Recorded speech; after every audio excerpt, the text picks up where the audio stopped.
Pai, em nome do Senhor Jesus, nós te agradecemos, ó Deus, porque o Senhor reina sobre as nossas vidas.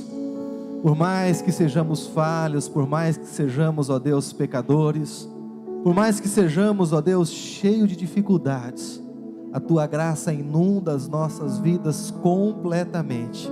E o sacrifício de Cristo na cruz é suficiente, ó Deus, para nos colocar ao lado do Senhor, para recebermos, ó Deus, o Teu reino pela fé, e vivermos, ó Deus, neste mundo corrompido pelo pecado, cheio de maldades, com a certeza de que o Senhor está conosco.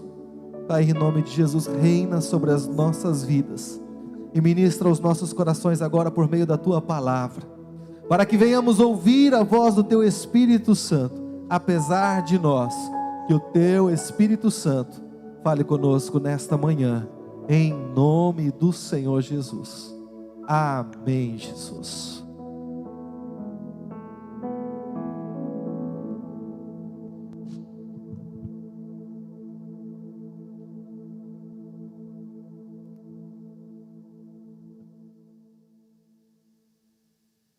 Amém, queridos?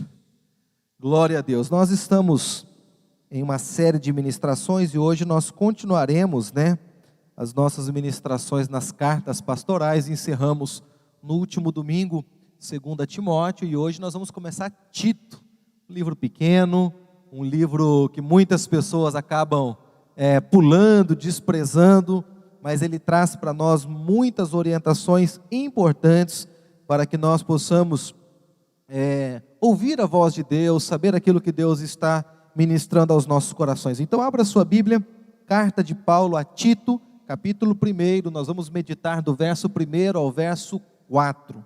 Livro de Tito, capítulo 1, do verso 1 ao verso 4.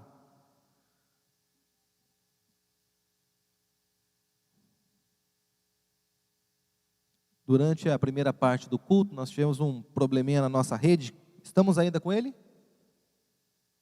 Já resolveu? Glória a Deus, então. E nós não estávamos conseguindo transmitir, A gente só estava aqui e quem estava em casa estava aguardando lá, mas que bom que eles já estão conosco para juntos podermos meditar na palavra do Senhor. Tito, capítulo 1, do verso 1 ao verso 4, o apóstolo Paulo vai trazer as seguintes orientações para nós, igreja do Senhor Jesus.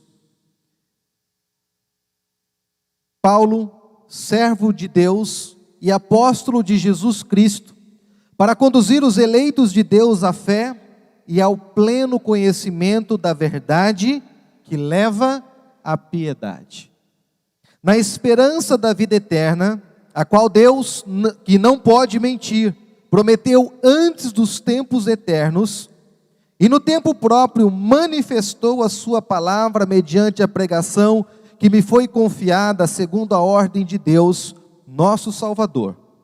A Tito, meu verdadeiro filho na fé, que nos é comum, graça e paz da parte de Deus Pai e de Cristo Jesus, o nosso Salvador. Amém?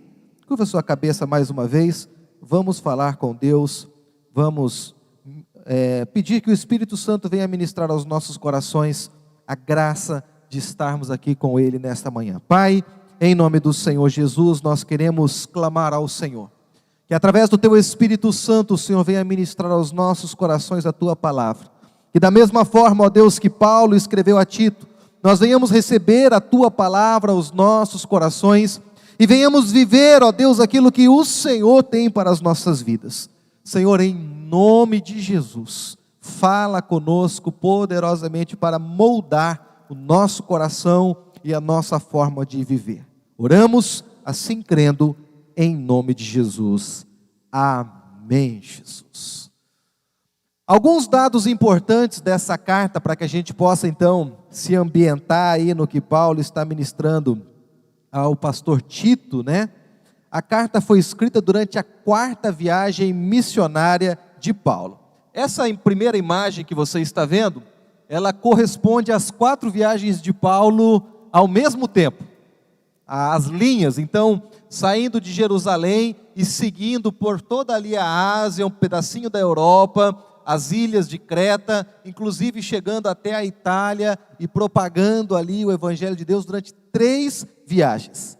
Quando a gente olha para esse mapa, o que nós percebemos desse mapa é que Paulo trabalhou muito, andou quilômetros e quilômetros pregando a palavra, pregando de cidade em cidade, de vila em vila, e às vezes nós olhamos para isso e falamos assim, mas aquele tempo era diferente. Era um pouquinho pior, não tinha carro, não tinha avião, não tinha internet, não tinha meios de locomoção rápida como nós temos hoje, mas sim eram montados em cavalos, alguns trechos feitos a pé, outros pedaços feitos através de embarcações movidas pela força do vento ou remos sem motor. E mesmo assim, Paulo conseguiu fazer o seu ministério impactando toda a Europa, a Ásia, todo mundo conhecido da época. Quando a Bíblia fala que o Evangelho chegou aos confins da terra, a gente fala, mas o Evangelho não chegou no Brasil, o Evangelho chegou até os confins do mundo conhecido na época. E se a pessoa quiser discutir um pouquinho mais de geografia, vamos discutir um pouquinho mais de geografia. Alguns homens desses, servos do Senhor, desceram para a África, desceram para o Egito e saíram pregando, e assim, o Evangelho, ele mantém a sua lente aqui no Oriente Médio, ele mantém a sua lente focada nesse pequeno território, mas as pessoas que iam sendo salvas aqui, elas se dispersavam por todo o mundo, e levavam o Evangelho, levavam as boas novas, levavam a proclamação do reino para todos os lugares. Então Paulo, ele faz ao todo 4 viagens missionárias, a primeira, a segunda, a terceira, e por último, a sua viagem a Roma, que não foi bem uma viagem missionária, foi uma viagem, não posso nem usar a expressão forçada, porque para Macedônia também foi forçado, o Espírito impulsionou, mas aqui ele estava indo preso, levado pelos romanos até Roma, aonde ele teve então a sua morte. É considerada a 4ª viagem missionária de Paulo, porque nessa viagem, quando ele chega a Roma, ele morre, mas lá antes de morrer, ele proclama o reino e ele faz ali também a obra do Senhor Jesus. Quando ele escreve para Tito, ele está numa ilha chamada Creta, que é esse pedacinho de terra aqui no mar Mediterrâneo, aonde nós temos ali próximo da Grécia, próximo da Itália. Aqui essa ilha fica a ilha de Creta. A ilha de Creta, queridos, na próxima imagem, é esse lugar que você vê aí visto da estação espacial. É uma ilha muito bonita. Próxima imagem. A gente vai falar um pouquinho mal dos cretenses durante a carta de Paulo a Tito, porque eles eram pessoas reconhecidas até mesmo pelos seus escritores, pelos seus historiadores, como pessoas extremamente desonestas, pessoas que tinham uma índole duvidosa. Os homens de Creta serviam como mercenários nos exércitos de quem pagasse mais. Creta, por ser uma ilha, tinha vários portos para servirem a várias nações diferentes. Então era um povo que não tinha uma identidade própria, mas pelo contrário, eles se vendiam pelo menor preço. Então a gente vai falar um pouquinho mal deles durante o estudo da carta a Tito, mas o lugar é um lugar muito bonito, como fica próximo da Grécia, você já deve ter ouvido falar nas ilhas gregas, e a ilha de Creta com certeza tem uma beleza natural extraordinária. Amém? Queridos, para compreendermos a carta a Tito, nós precisamos compreender quem foi Tito. A carta foi escrita aproximadamente entre 64 e 66. Provavelmente Paulo escreve enquanto ele ainda estava em Corinto, deixa essa carta e segue a sua viagem. Tito era um discípulo grego, de nascimento grego. Converteu-se ao Evangelho em uma das ministrações do apóstolo Paulo. Paulo pregou e ele aceitou Jesus. E então Paulo diz para ele: Tito, você vai ficar na ilha de Creta, e ali você tem algumas tarefas, e Paulo deixa pelo menos 6 tarefas para que Tito resolva na ilha de Creta. Primeiro, você precisa, como Paulo diz lá nos versos 1, Paulo, servo de Deus e apóstolo de Jesus Cristo, para conduzir os eleitos à fé e ao pleno conhecimento da verdade. Paulo vai dizer para Tito: Tito, você precisa ensinar aos cretenses que Deus é um Deus de verdade. Deus não caminha junto com a mentira. Deus não anda junto com o engano. Os cretenses, eles tinham dentro da sua cultura um hábito, um costume, uma lenda, um folclore, que Zeus havia nascido em Creta. E era um Deus que eles cultuavam. E um dos traços de caráter de Zeus era que ele era extremamente mulherengo. Ele descia do Olimpo e ali enganava as mulheres, muito parecida com a lenda do Boto, né? Salvo algumas particularidades da lenda, mas Zeus era reconhecido pelos cretenses como esse Deus safado. E eles se diziam orgulhosos disso. E eles diziam que eles eram parecidos com o seu Deus. Eles eram desonestos, eles se vendiam pelo maior preço. E com essas características todas, elas começam a influenciar a cultura da sociedade. E essa sociedade cretense começa a influenciar a igreja de Creta. A igreja de Creta, nascendo dentro desse ambiente de pessoas falsas, de pessoas que cultuavam um Deus sedutor, um Deus que não tinha caráter, as pessoas se convertiam ao evangelho, mas continuavam mentindo, continuavam roubando, continuavam enganando. As moças cretenses, mesmo as convertidas, elas não queriam se casar, elas queriam ficar buscando vários homens, trocando, mudando e ficar se relacionando com várias pessoas. Os rapazes, por sua vez, também faziam ações desonestas, enganadoras. Quando eles se convertem, eles trazem esse caráter para dentro da igreja e eles querem que a igreja se amolde ao padrão do mundo. Queridos, às vezes, nós dizemos algo ou postamos algo na rede social da igreja e as pessoas falam, pastor, mas isso é a cultura. Por exemplo, na última semana, nos últimos dias, nós temos aí visto muitas pessoas se movimentando a respeito do Halloween. Não, é uma festinha que não tem nada, pastor, não tem problema nenhum. Gente, uma festa que cultua a bruxa, uma festa que cultua a morte, uma festa que cultua tudo aquilo que é ruim, pode trazer alguma coisa boa? Pastor, mas é uma distribuição de doces. Meu irmão, ainda que chova milagres, se não for uma ação de Deus, se não for o Senhor agindo, nós como cristãos não podemos tomar parte nisso. Você como cristão, talvez matriculou seu filho lá numa escola de inglês para ele aprender um segundo idioma, para ter uma melhora no seu currículo. E quando chega nesse período, então, todo mundo se vestindo de monstrinho, todo mundo se vestindo de bichinho, de diabinho. Não, pastor, mas é só uma brincadeira, meu irmão. O mundo espiritual não brinca. Você não pode se sujar com essas coisas e achar que isso não vai influenciar a sua vida. Entenda uma coisa. No Brasil, nós temos uma cultura diabólica do carnaval. Pessoas que são religiosas vão para o carnaval e depois na quarta-feira de cinzas, não, agora a gente resolve na quarta de cinzas e está tudo bem. Não está tudo bem. Não é como você se sujar na rua, chegar em casa, tomar um banho e está limpo. Você se suja, você se mancha e isso vai para o seu caráter, isso vai para a sua vivência. Isso influencia toda a sua geração. Pai, se a gente pode se vestir de bruxo, de diabinho no dia das bruxas, por que nós não podemos assistir desenhos e filmes que falem do diabo, que cultuem o diabo e que façam coisas para ele? E você vai dizer o que para ele? Não, mas no dia 30, 31 de outubro pode, porque aí nós estamos comemorando. E o resto do ano a gente faz o que da nossa vida? Comemorando o quê? Comemorando feitiços, maldições? Não, pastor, tudo é uma brincadeira, meus irmãos.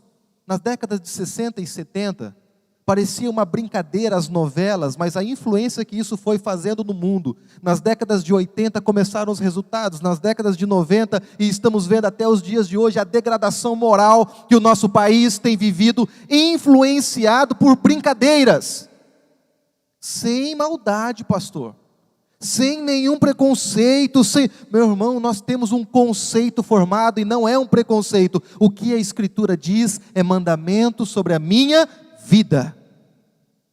O que a Escritura diz é o que eu devo fazer, e nada além disso.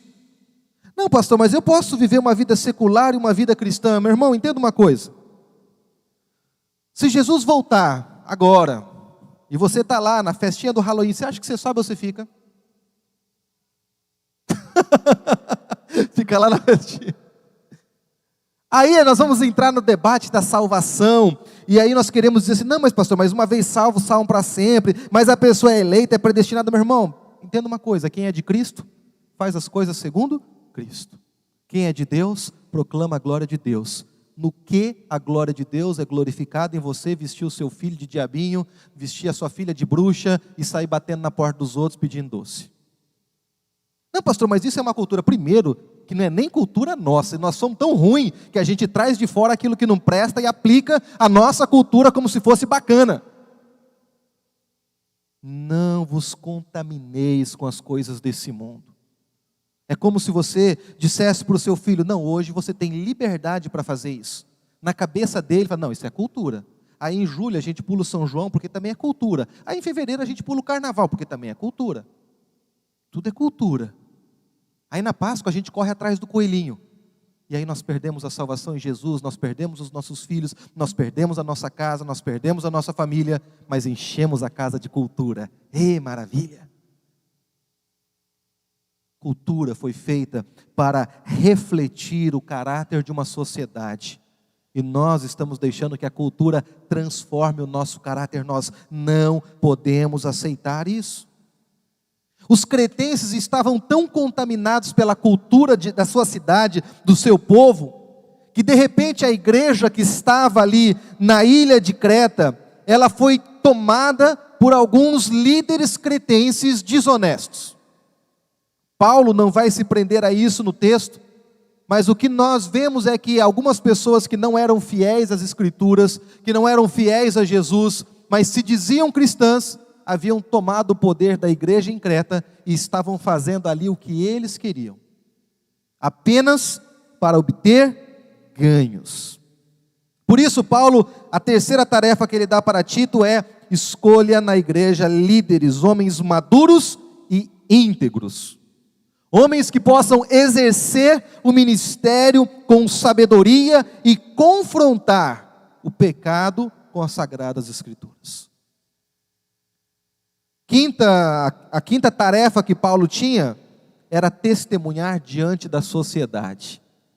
E esse convite que Paulo, essa ordem que Paulo deixa para Tito, é para que a igreja saísse das quatro paredes e fosse para as praças, para proclamar o reino, para proclamar o evangelho, para influenciar a cultura, a sociedade onde eles estavam. Sabe uma coisa que é interessante, queridos? A música gospel, música cristã, a música que nós acabamos de tocar aqui na igreja, é música, correto? Se você for para uma escola de música, você vai perceber que ela é música como qualquer outra música cristã ou secular. Ela é formada por notas, acordes, por sons, ela é feita toda uma estrutura musical, beleza.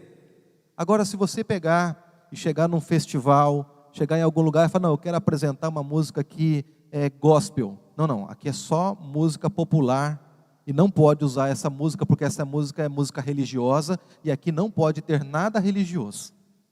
Por que isso não pode?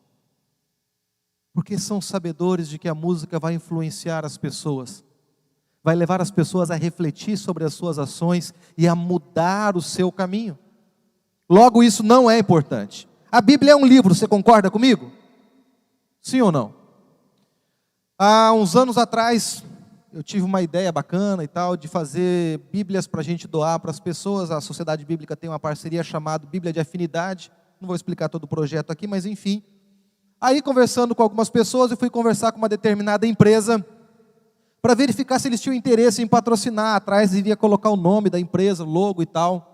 Aí falou, não, nós não podemos fazer isso porque a Bíblia ela não se enquadra dentro do padrão que o Ministério da Educação e Cultura libera como livro cultural e faz com que a gente então possa debitar isso, esse valor que nós iremos ofertar como verba cultural e tem um descontinho no nosso imposto aqui, então eles não liberam, mas é um livro.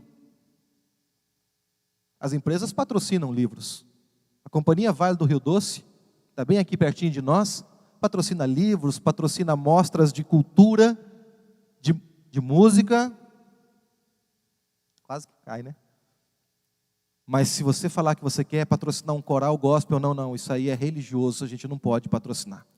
Não, isso aqui é a Bíblia não pode ser investido recursos, porque a sociedade, a cultura não tem interesse na propagação do Evangelho, porque eles sabem que a propagação do Evangelho significa vidas transformadas para o reino de Deus.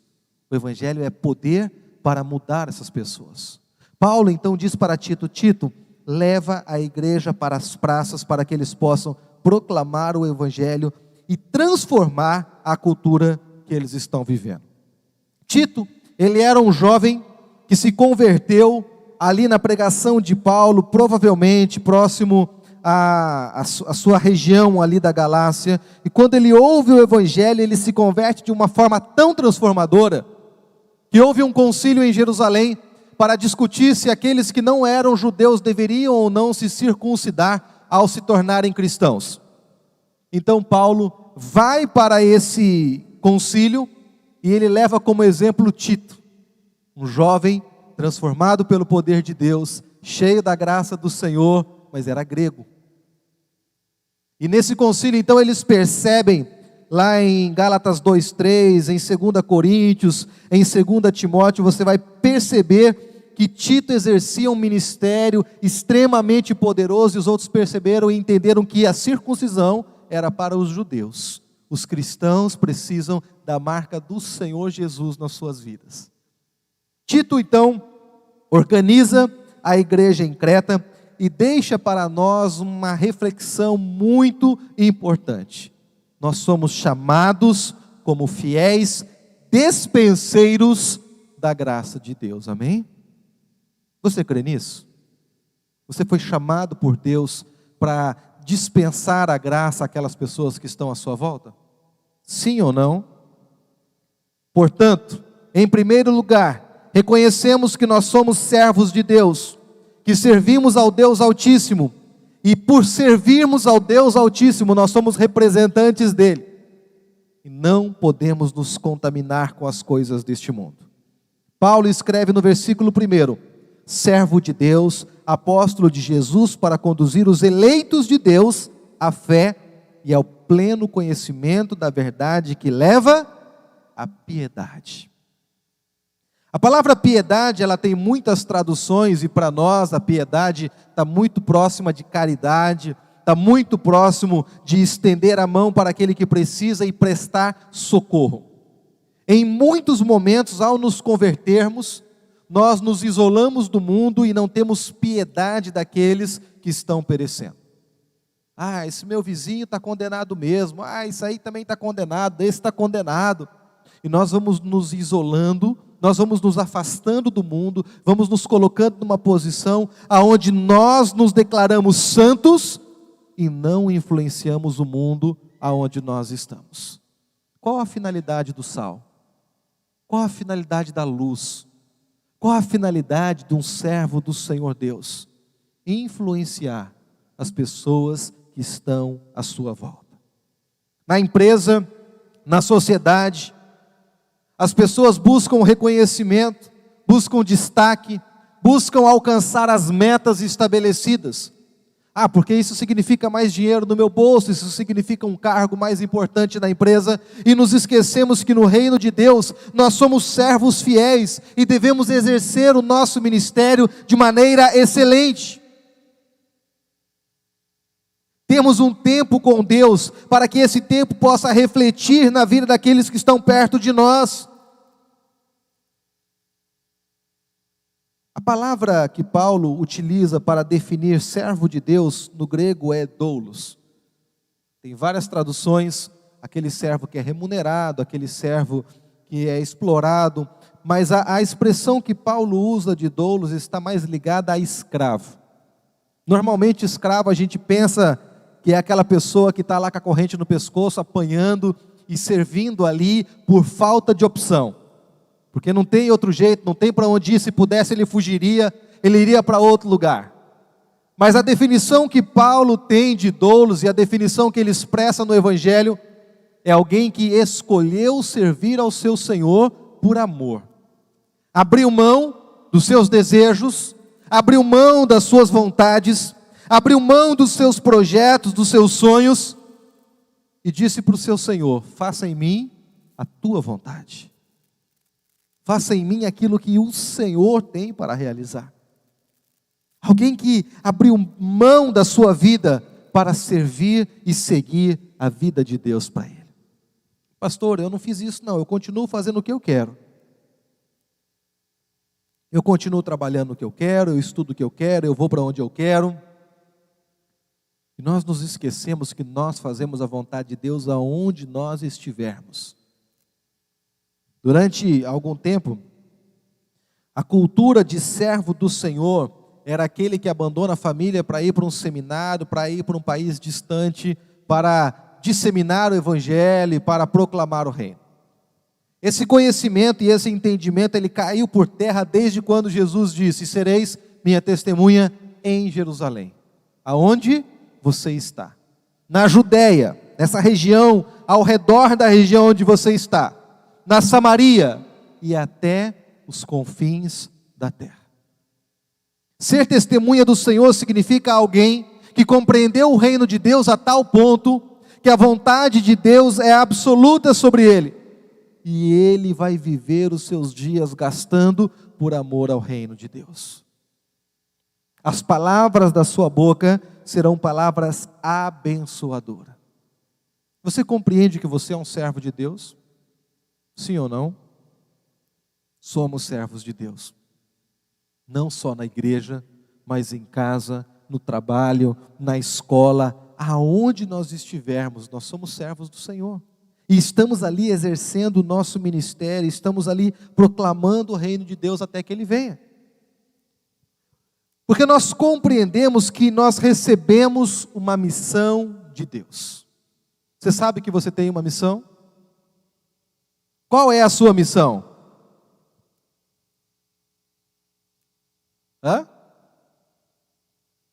Lá na sua empresa, no seu trabalho, tem lá uma plaquinha: nossa missão, nossa visão. Sim ou não? Já decorou ela? Mais ou menos? A nossa missão é fazer isso, a nossa visão é dessa forma. Mas nós, como cristãos, qual é a nossa missão? Como proclamadores do reino, como embaixadores do Senhor aqui na terra, qual é a nossa missão aqui? Pregar o Evangelho, ser uma influência no mundo em que nós vivemos, mostrar para as pessoas o amor de Deus e o que o amor de Deus significa para cada uma delas. Porque às vezes nós evangelizamos da seguinte forma: vai lá na minha igreja. Ela fala: tá, eu vou. A pessoa está passando dificuldades, está lá com as suas lutas, com as suas tribulações. E ao invés de nós mostrarmos para ele que a graça de Deus pode alcançá-lo lá, nós o convidamos para vir à igreja, porque é mais fácil. Daí o pessoal canta, o pastor prega, e aí quem sabe Deus alcança essa vida. E nós nos esquecemos que nós somos os embaixadores, os representantes do reino de Deus ali naquele lugar. E nós, como embaixadores do reino, nós temos a autoridade do céu para proclamar e dizer para essas pessoas: Jesus pode mudar isso que você está vivendo. Jesus te ama, Jesus tem um plano na sua vida. Você não pode continuar vivendo essa vida como você está vivendo. Ah, pastor, mas daí é difícil, porque a pessoa pode falar isso, a pessoa pode perguntar aquilo, a pessoa pode falar aquilo outro. E você pode responder com a sua vida, com a sua forma de viver, com o seu caráter cristão aprimorado. Nos versos 2 e 3, Paulo vai dizer o seguinte: na esperança da vida eterna, a qual Deus, que não pode mentir, prometeu antes dos tempos eternos, e no tempo próprio manifestou a sua palavra, mediante a pregação que me foi confiada, segundo a ordem de Deus, nosso Salvador. Antes da fundação do mundo, desde os tempos eternos, o Senhor nos escolheu e nos capacitou para sermos testemunhas do reino do Senhor. Nós temos um mandamento divino, meu irmão. Nós temos uma ordem de Deus para proclamarmos. Nós temos uma ordem do Senhor para avançarmos. Nós não podemos fugir do que Deus estabeleceu sobre as nossas vidas. Ah, pastor, mas eu não tenho sabedoria, eu não sei, será? Meu irmão, nós temos uma ordem de Deus. O Senhor vem sobre as nossas vidas e nos ordena fazer algo. Como que nós queremos questionar Deus e dizer para Ele que nós não podemos, se Ele é quem nos capacita? Ele é quem transforma. Não são as nossas palavras, não são as nossas atitudes, mas é o Espírito Santo que convence o homem. Nós apenas precisamos deixar o rio de Deus ser canal de bênção para aquelas pessoas que estão à nossa volta. Não fuja daquilo que Deus tem feito para você. Paulo diz a Tito, chegando na igreja de Creta, relembra a essas pessoas que o nosso Deus, Ele é um Deus da verdade, Ele é um Deus de caráter, Ele é um Deus santo, Ele é um Deus puro, e você não pode permitir que em Creta se estabeleça uma igreja que tenha um Deus segundo os padrões deles, que tenha um Deus que se manifesta da forma deles, porque o nosso Deus não é esse Deus. Parece estranha essa pregação de Paulo a Tito, porque afinal de contas, ele está dizendo para Tito chegar na igreja e dizer para eles na igreja que eles estavam fazendo errado e se converter. Não, pastor, mas eles já são crentes. Eles são crentes, mas aquilo que eles aparentam, o caráter deles não é um caráter transformado. Entenda uma coisa, não é porque eu estou dentro de uma igreja que o meu caráter é o caráter de Cristo. Por isso nós temos visto tantos escândalos e tantas situações horríveis acontecendo ao redor do mundo. Porque pessoas que aparentemente deveriam ser servas de Deus estão falhando. Porque pessoas que deveriam cuidar dos seus filhos estão perdendo. Porque pessoas que deveriam proteger não estão protegendo. Porque por mais que a pessoa tenha uma carteirinha, por mais que a pessoa use um distintivo, por mais que a pessoa esteja dando aula, se o caráter dela não for o caráter de Cristo, tudo aquilo que ela fizer será distorcido, porque não passa pelo filtro do Espírito Santo. Você compreende isso? Não é porque a pessoa diz, não, mas eu sou crente, que a pessoa é crente de verdade. Não é porque a pessoa tem uma Bíblia embaixo do braço que significa que ela lê, que ela vive aquilo que ela está carregando. São as atitudes, é a forma dela viver a vida que vai demonstrar se ela é ou não é. Quem esteve aqui ontem no filme, no Cine Renovo? Poucos irmãos, né? Faltou bastante irmãos. No filme que nós vimos ontem, a moça vai para a igreja, ouve a pregação, e no dia seguinte ela está lá trabalhando na clínica do aborto, consentindo com os abortos, autorizando e incentivando as pessoas a abortarem. Crente dentro da igreja. Não, pastor, mas está errado. Está errado, mas nós somos pessoas que, quando nós estamos em determinados lugares, ou nós somos transformados por aquele lugar, ou nós transformamos ele. Ou nós deixamos que o Espírito Santo entre em nossos corações e transforme a nossa vida completamente, o nosso caráter, ou nós viveremos uma vida distorcida como os cretenses viviam. Somos crentes. Mas é tão bacana Zeus, né? Afinal de contas, Zeus é nosso conterrâneo. Nasceu aqui em Creta. Um cara mulherengo, um cara safado, mas a gente concorda com ele, a gente gosta dele. Que crentes nós somos? Que imitadores de Cristo que nós somos? Paulo está dizendo para Tito o seguinte: você, Tito, foi chamado para frutificar. Em terceiro lugar, versículo 4 do nosso texto. A Tito, meu verdadeiro filho na fé, que nos é comum, graça e paz da parte de Deus, Pai, e de Cristo Jesus, nosso Salvador. A expressão que Paulo usa, meu verdadeiro filho na fé, significa que foi alguém gerado por Paulo para o reino de Deus. Significa que é alguém que Paulo pregou, alguém que Paulo discipulou, caminhou com ele e agora está dando frutos no reino de Deus.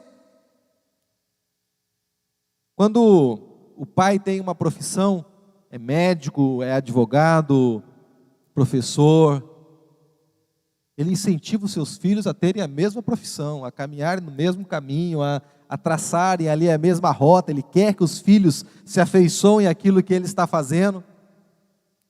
Quando nós entendemos que o reino, o evangelho, é a nossa vida, nós queremos que os nossos filhos andem assim. E quando acontece isso que aconteceu com Paulo, Tito não era filho de sangue de Paulo, foi gerado através da pregação do evangelho.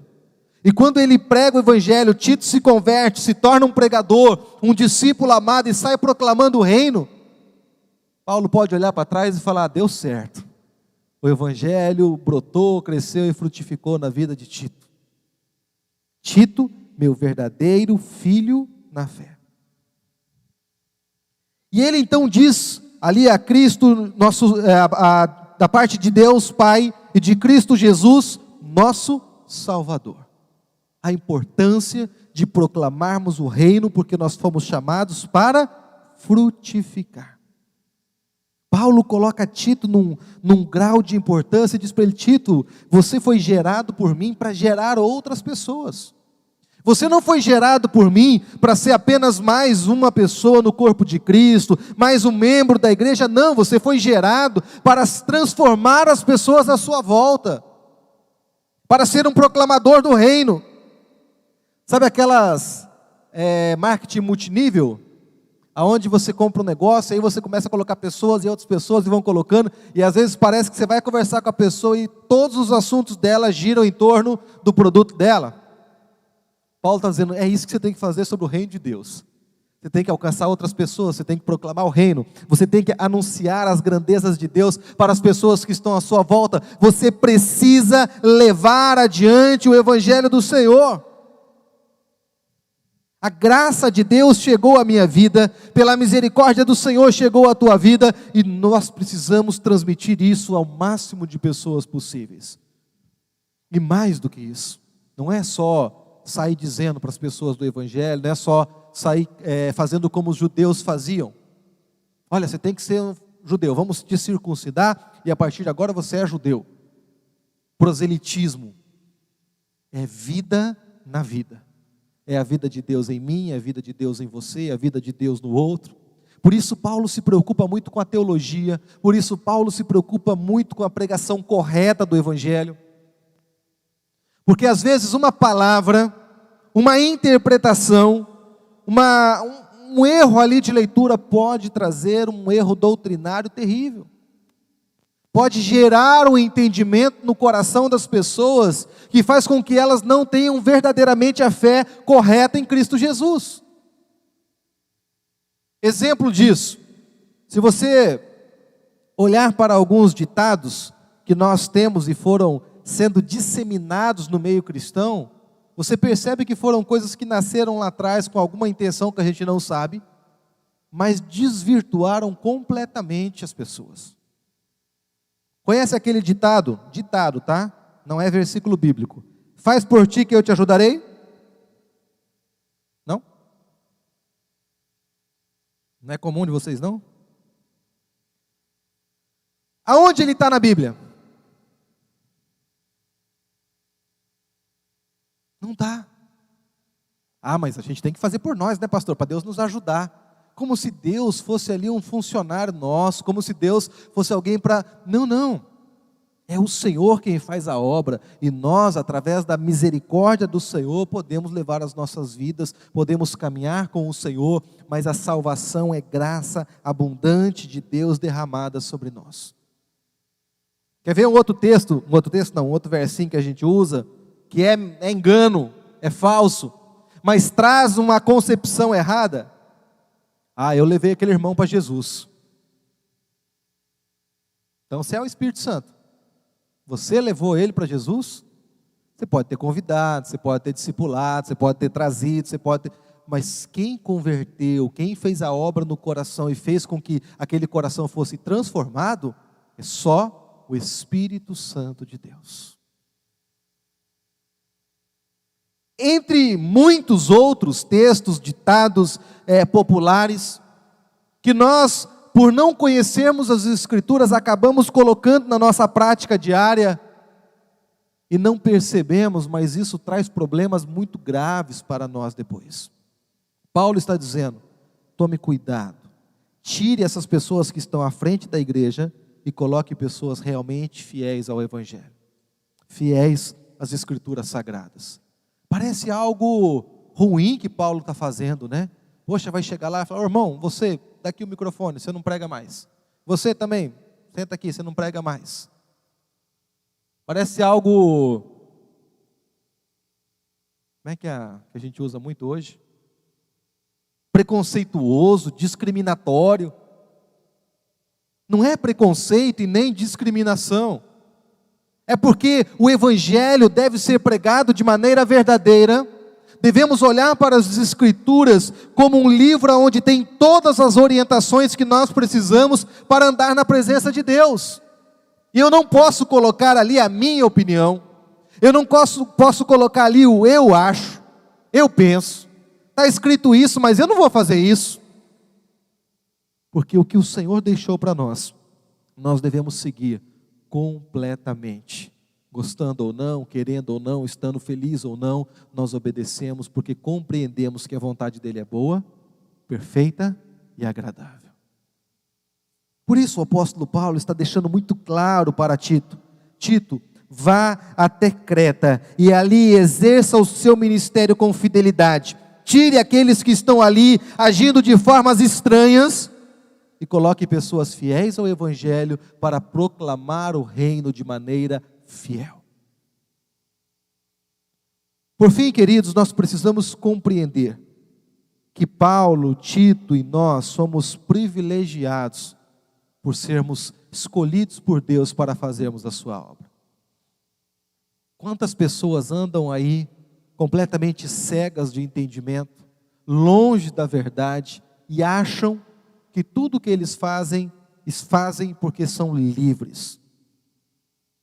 Não, eu faço essas coisas aqui, mas é porque eu sou livre. Eu vou na festa, eu me visto de bruxa, porque eu sou livre, e não compreendem que são escravos de Satanás. E estão fazendo a vontade de Satanás, vivendo um engano, uma mentira, e mostrando para as pessoas que estão à sua volta, que são escravizados pelo pecado. Não têm vontade própria, não são libertos, não são livres para viver a graça abundante do Senhor sobre eles. Paulo diz a Tito: não há motivos para lamento, mas nós devemos regozijar, porque o Senhor nos escolheu para essa grande obra. O Senhor nos capacitou, o Senhor nos elegeu, e nós devemos ser testemunhas deste Evangelho. Como servos do Senhor, somos chamados para influenciar, inclusive a cultura, inclusive o mundo das artes, inclusive a sociedade onde nós estamos inseridos, nosso local de trabalho, as pessoas que estão próximas a nós. Nós somos chamados por Deus para transformar e mostrar a glória de Deus na vida daqueles que estão perto de nós. Você entende isso? Coloque-se em pé, eu quero orar com você nessa manhã.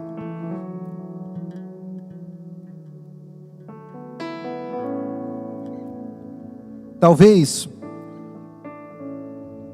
você tivesse alguma dúvida sobre o seu chamado, a sua vocação, aquilo que Deus te escolheu para fazer. Eu quero te dizer nessa manhã que Deus não erra. Deus te escolheu para ser um testemunho vivo das grandezas de Deus, da obra de Deus, daquilo que Deus está fazendo.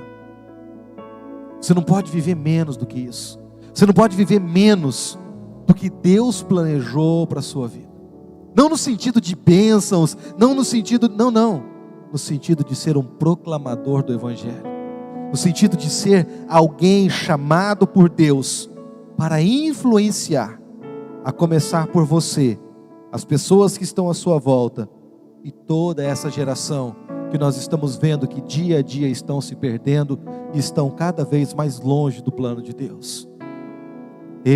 você, cada um de nós, temos a responsabilidade de anunciar o reino. Casa, na escola, no trabalho, a dizermos para as pessoas aquilo que o Senhor diz, a intercedermos por essas pessoas, para que Deus venha transformá-las completamente, e elas possam viver uma nova vida, segundo a graça do Senhor. Pai, em nome do Senhor Jesus, nós queremos te agradecer, ó Deus, pelo privilégio que temos de estar na tua casa neste domingo pela manhã. Obrigado, Senhor, por tudo que o Senhor tem feito. Sabemos, ó Deus, que nada desse mundo pode nos afastar da tua presença. Pedimos que o Senhor aumente a nossa sensibilidade à tua vontade, ao direcionamento do teu Espírito Santo. Que o Senhor aumente nas nossas vidas, ó Deus, o desejo de te servir e fazer a tua vontade.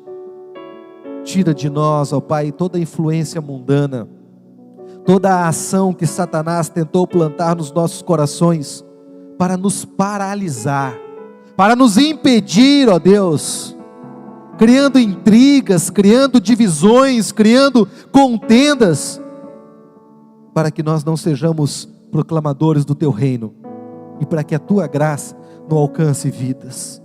Ajuda-nos a romper essas barreiras, a interceder por aqueles que têm estado longe do teu caminho, para que eles venham ao pleno conhecimento da verdade. Nós oramos, Pai, crendo que o Senhor é quem faz, o Senhor é quem efetua, o Senhor, ó Deus, é quem tem as palavras de vida. Transforma o nosso coração, ó Deus, em nome do Senhor Jesus. Amém, Jesus. Amém? Que você possa ser um testemunho vivo daquilo que Deus tem feito na sua vida para as pessoas que estão ao seu redor. Caso você ainda não seja membro da nossa igreja e queira ser membro, eu quero te fazer um desafio. Procura a nossa equipe do discipulado. Professores, levantem a mão. Professores do discipulado, Rômulo, Cristina estão aqui. Procura eles. Todas as quintas-feiras nós temos uma lição bíblica, uma orientação teológica, doutrinária, o que nós cremos, o que nós não cremos. Então venha estudar, venha aprender, para que você possa ser membro da nossa igreja e caminhar conosco até o céu. Não somos perfeitos, tem um bocado de coisa que a gente precisa ajustar, mas nós cremos num Deus que, apesar das nossas imperfeições, age e alcança as nossas vidas. Amém? Queridos, nós vamos orar encerrando o nosso culto, só lembrando, tá? Hoje é o último dia para pegar o cartãozinho do caldo. Então, você que não pegou, pega, acerta, porque no próximo sábado nós teremos aqui a nossa tradicional Noite do Caldo. Amém? Sempre foi uma bênção, um momento da gente estar junto, um momento de nós compartilharmos aquilo que Deus tem feito nas nossas vidas. E você não pode ficar fora, você tem que participar aqui da nossa Noite do Caldo. Vem aqui tomar o seu caldo, conversar, um momento de comunhão com os irmãos, e depois você vai para sua casa abençoado pelo Senhor. Sábado agora já é a Noite do Caldo, então não perca a oportunidade. Quem comprar antecipado concorre aquele kit de Tupperware. As irmãs gostam de Tupperware, né? E um óculos de sol perolizado, um negócio sensacional. Polarizado? Não é perolizado, é polarizado. Enfim, é um óculos muito bom, e você então vai concorrer a esse óculos também, mas tem que comprar antecipado, tá? Não vamos fazer o sorteio na hora do caldo. Quem estiver comprando na hora do caldo já vai perder essa bênção, né? Então nós vamos fazer o sorteio desses 2 presentes para que vocês possam levar para casa. Amém? Queridos, nós queremos agradecer aos irmãos que estão nos acompanhando pela internet. O nosso presbítero Carlinhos está lá se recuperando de uma cirurgia. O irmão Jorge, Ana Cláudia, Lidiane, a minha mãe e meu pai, André Jardim, Franci Rony, lá de Curitiba. Bom, os que comentaram no chat, eu estou lendo o nome de vocês aqui. Quem não comentou no chat, tem a Valéria, mas está aqui ao vivo também, o Ismael, que estão aqui ao vivo também, né? E os irmãos que estão em casa, que Deus abençoe a vida de vocês. Eu quero pedir para você que está aqui no templo, nos ajude a divulgar, a compartilhar. Hoje a gente teve um probleminha na internet na hora do louvor, mas eu acredito que desde o começo da pregação a coisa fluiu, né? E eu acho que é o pessoal do louvor que tem que orar mais. Eu acho que tá precisando mais. Então assim, a internet falhou e aí ela voltou, mas a gente conseguiu. Mas nos ajude, apesar das nossas falhas na transmissão, apesar da nossa, de sermos ainda amadores nessa área, nós estamos proclamando a palavra de Deus e se você nos ajudar, nós vamos alcançar mais pessoas. O YouTube é um algoritmo, é um robô, é um matemático, e quando ele percebe que tem pessoas interagindo no chat, pessoas curtindo, pessoas assistindo, ele começa a mandar isso para as outras pessoas, porque ele vê, se tem 50 pessoas assistindo, deve ser bom, e manda para mais gente. Se nós não assistirmos, se nós não participarmos, o YouTube fala, isso não é legal, e não manda para ninguém. Então, nos ajude a divulgar, a compartilhar, e claro, né, você tem que seguir o nosso Instagram para ficar por dentro de todas as novidades lá no IPR Ananindeua. Amém? Nós vamos orar agora, encerrando o nosso culto. O Marcos Espíndola está dizendo que está aqui, a Leane também estão aqui. Glória a Deus pela vida de vocês que também estão nos acompanhando através do nosso canal do YouTube. Que Deus abençoe cada um de vocês, que Deus os cubra de bênção em nome de Jesus. Nós vamos orar e depois vamos para casa abençoados em nome de Jesus. Pai, nós te agradecemos, ó Deus, pelo privilégio, pela bênção, pelo amor e graça do Senhor que nos trouxe à tua casa e nos permitiu, ó Deus, te chamar de Pai, de Deus, de Senhor e te servir, ó Deus, nessa grande obra da proclamação do teu reino. Abençoe, Senhor, cada um dos teus filhos e peço que o Senhor venha manifestar em nós a cada dia o desejo de sermos testemunhas do Senhor. As palavras corretas, na hora certa, para alcançar aquele coração que o teu Espírito Santo está quebrantando. Ajuda-nos, Deus, nas nossas falhas. Abençoa, Senhor, o nosso domingo, o almoço que teremos, o culto à noite também. Senhor, cobre-nos com a tua graça e a tua bênção. Manifesta sobre nós o teu Espírito Santo. Enche-nos com a tua presença. Nós te adoramos, ó Pai, e pedimos que, agora que nós estaremos deixando a tua casa, a tua companhia, a tua presença, vá conosco, nos livrando de toda pessoa mal intencionada, das armadilhas do adversário de nossas almas. Cobre-nos com teu sangue, ó Pai, em nome do Senhor Jesus. E a graça do nosso Senhor e Salvador Jesus Cristo, o amor de Deus, o nosso amado Pai, a comunhão e as consolações do Espírito Santo de Deus, repousem sobre todo o povo de Deus espalhado sobre a face da terra, não só agora, mas para sempre. E aqueles que esperam o Senhor, digam comigo, amém, Jesus, amém. Deus te abençoe, uma semana de bênção em nome de Jesus. Um abraço aí para o irmão Florian, para o André Jardim. Deus abençoe vocês em nome do Senhor Jesus.